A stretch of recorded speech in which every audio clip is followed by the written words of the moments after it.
When I tell you this was the most embarrassing day in political history, I promise you that I'm not exaggerating. This day made Biden at the debate look like he was Winston Churchill. This day will go down in history as the day that finally brought Biden down. Let's start with the clip where Biden forgot he didn't have a boss. I'm following the advice of my commander-in-chief, the chief of staff of the military. Yes, you heard that correctly.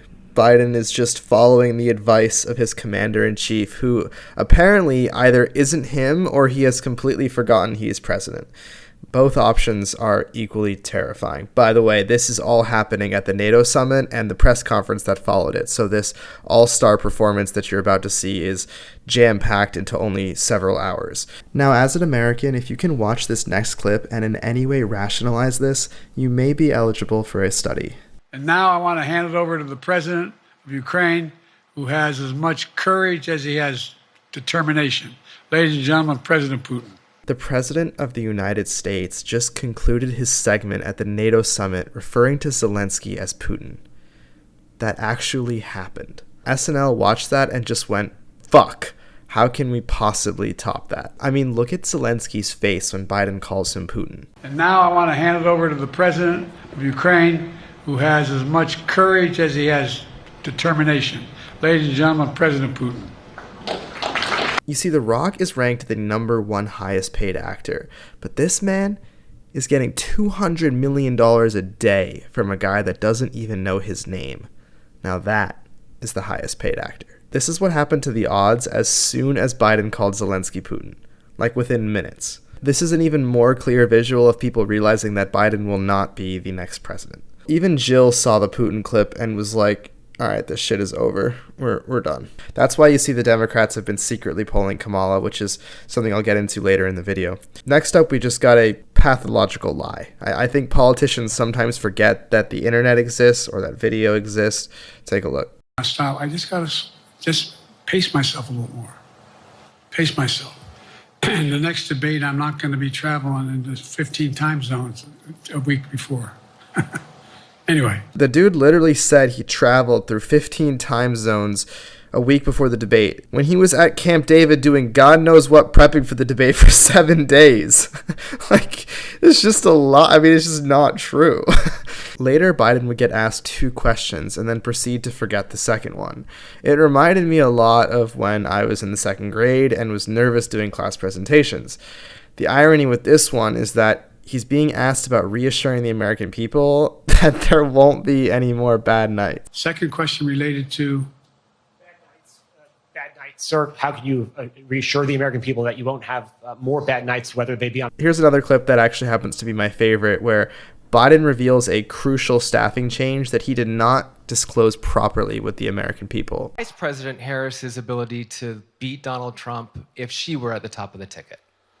Look, I wouldn't have picked Vice President Trump to be vice president, but I think she was not qualified to be president.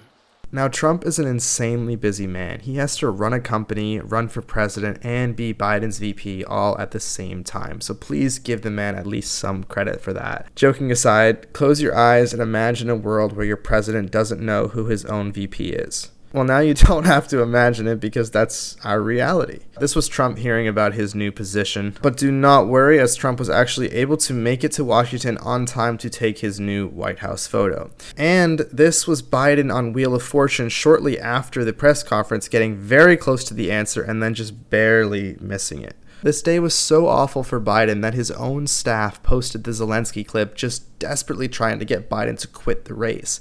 The entire Twitter thread is just people asking if the account got hacked. Also, they set up teleprompters for Biden to answer questions at the press conference. I can tell you that whenever I do see people ask my friends a question, or Elon Musk, or anyone I respect for that matter, I do always see them pull out a notebook so that they can read their answers.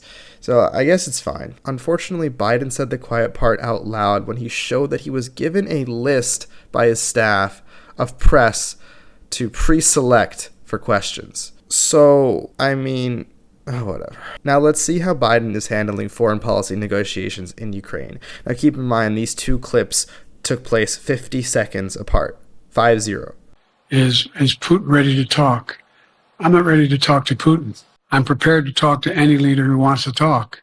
including if Putin called me and wanted to talk. This press conference was scheduled with the purpose of reassuring the American people that Biden is still running. Imagine being the incumbent where you have to schedule a press conference to let people know that you're still running and then still massively fuck it up. The entirety of your party wants you out and you won't let go of power, which is ironic when your entire spiel is that your opponent wouldn't let go of power. This is going to be KJP arriving to the office tomorrow. Imagine going to your job where you have to convince 300 million people every day that your boss doesn't have Parkinson's or dementia when he can't go 10 minutes without doing something like this. Making sure that we're able to make every single solitary person eligible for what I've been able to do with the with the COVID, with dealing with everything we have to do with, look, if we finally beat Medicare. Okay, so it looks like Kamala is going to be the nominee because she's the only one that can hold on to Biden-Harris money.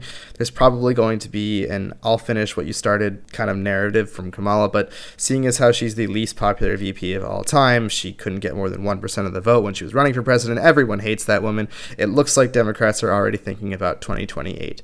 The only thing crazier than that is that Israel maintains the highest real estate prices despite being in a war, and I actually made a video on that, so it's on your screen right now and you should check it out.